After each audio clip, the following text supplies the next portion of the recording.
Hello, video on Transit Mark 7 front. This is a 2.4 rear wheel drive Tipper Transit. Front discs, I've had a quick look on YouTube to see if there's any videos on it before I did it, and the ones I saw weren't overly clear. People had finished the job and you couldn't really see what they meant by what they were doing. So anyway, I'm just going to show, I've taken mine apart, but I'm going to show you how it comes apart as well as everything else. Right, to start with, this is your hub and disc assembly, both bolted together. These bolts here, here and here are what hold the disc to the hub. That is the first part of the thing. Right, on the van, the hub, this is with the disc removed. Obviously all these bolts have now been taken out. If you're doing this for yourself, you're not a mechanic and you've not got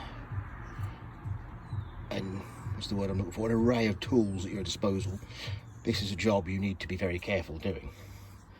Basically, where's it gone? Lost it. Right, anyway, this is a T50 or T55, that's the wrong one. But basically in here there are some Torx bolts. They're right through the back here. These bolt to the bearing housing.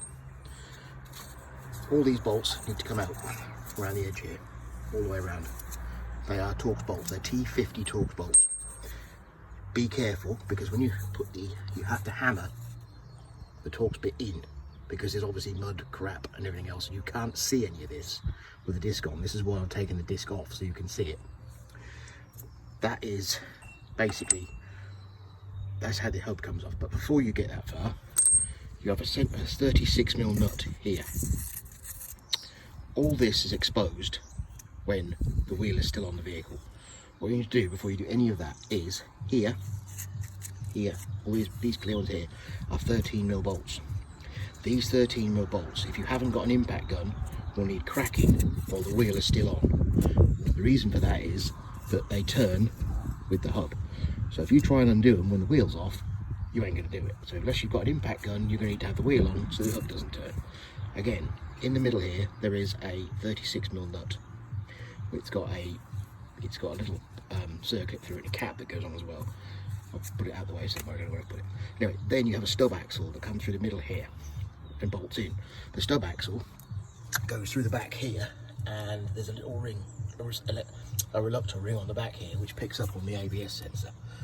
So once you've got these cracked, these nuts cracked, this nut undone, once this nut's undone, obviously you take the wheel off, jack it up, take the wheel off, then this should just tap straight through, knock it straight out the back, get that out of the way, job done. Then these, as long as they're loose, you're all right. Your next step is to get these Torx bolts undone that go through to here. Now these can be a bastard. If they're rusty, you could have problems. I have had a case where I've had to drill the heads off, pull the hub off and crack them with a pair of mole grips afterwards. That's best case. But if you're careful, you knock the Torx bit in. For God's sake, don't bring it round like this with your bar on it and start wiggling it around, because you will just take the head straight out and you're done for. Right, once you've managed to get those bolts out, you may find they don't come right out because you get some crap in these little holes here. They sit in the back, but it doesn't matter. As long as they're undone, it's fine. Next stage, this is the bit where you can go very wrong. Hence I've got the disc off here to make it easy to see.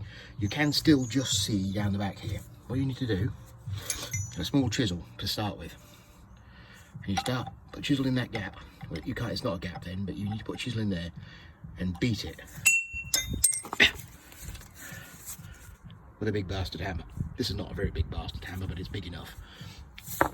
Give it a wobble, it'll crack. And what'll happen then, you'll see at the back here, this in here will start to move outwards. Under no circumstances do you ever hit that with a hammer. If you hit this with a hammer or a socket on the back here, well, if you've got something big enough to go on this ring, but I haven't, but if you hit this with a hammer and a socket, you will knacker the wheel bearing. And once you've knackered the wheel bearing, they're a sod to get off. So do not hit the back. Then once you've got it to move, big chisel in here, bang, bang, bang, bang, bang. This side, bang, bang, bang, bang, bang, bang, bang, bang, bang. Keep going, and eventually it will wiggle and it'll just pop straight out. Once it's out, you're left with this, which is this assembly again. Oops. Basically, I've left this one together so you can see what it looks like. See, that's the gap you have down the back. So it's not a lot of room, and it's very hard to film down there. So that's why I filmed it this way.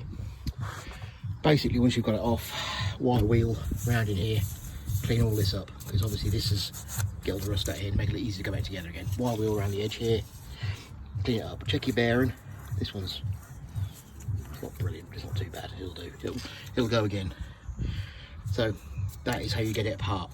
Obviously, you've got to take your caliper off and your caliper holder off, but basically that's the same as any vehicle. To get that off, that's not a problem. This is the bit that people fall foul of, and I hope this is going to help somebody who tries to do it a bit clearer than what I've previously seen. Anyway, so best of luck, and I'll see you later.